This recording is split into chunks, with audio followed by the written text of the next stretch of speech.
Welcome back. I'm Holly Capelli, a gardener in Portland, Oregon, Garden Zone 8B. And the last time we talked, I was sharing with you my 8 tips for successfully sowing seeds indoors under the lights. I thought it would be fun to give you a little update on how things are growing. And as you can see, we're bursting at the seams. I am running out of room. Story of my gardening life. So much so that we've decided to go ahead and get our greenhouse prepped and ready for the new season. And we're beginning to move out our starts, starting with our early spring guys first. Our cold-loving plants like broccoli, cauliflower, chives, violas, and so on. What I'm going to do, since it is still early spring or early March, is move them out half at a time. So half of my chard, half of my broccoli, etc. This way, if some freak storm comes by or for some reason they don't acclimate well to the greenhouse, I don't lose everybody all at once. I'd rather be safe than sorry. I have no doubt that my spring starts will be perfectly fine in the greenhouse right now, but I'd rather just kind of step it into there so that I don't blow it. This will also help me make room in here for some of our summer veg that is really taking off. Our tomatoes are getting huge, peppers finally making a showing, and my eggplant is also starting to take off. And then it also gives me room to sow more seeds, because that's what I do. I just keep sowing the seeds. So come on out, let me show you what's happening in the greenhouse. But first, be sure to hit that subscribe button and notification bell, because Kellogg Garden has all kinds of cool videos coming out this year from gardeners in zones all over the U.S., and you will not want to miss them. Welcome to the greenhouse. Nope, it's not fancy, but you don't need a fancy greenhouse to grow successfully.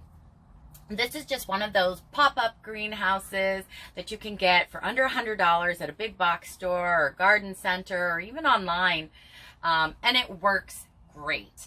We have 2 ventilation panels on both sides that can open up, as well as the front door opens all the way and the back door opens all the way.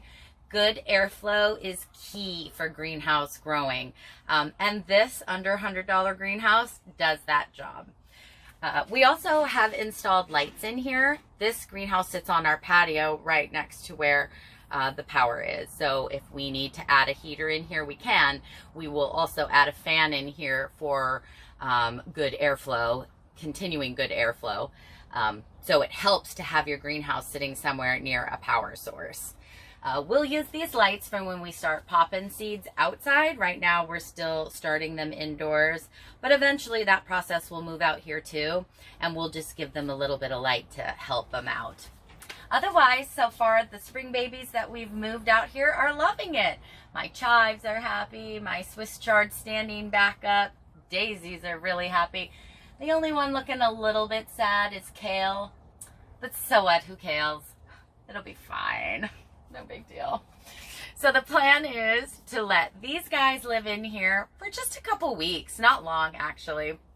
And then we'll get them transplanted over into the garden so they can get going. I'm so excited to be getting this garden process happening. I hope you are too. Drop us a note in the comments and let us know where you're at in the process. Are you planting seeds? Are you ordering seeds? Are you making start lists for what you're going to buy at the nursery? We want to know. Share it with us below. I hope you enjoyed this update on how things are going with my indoor grow and now the greenhouse happenings.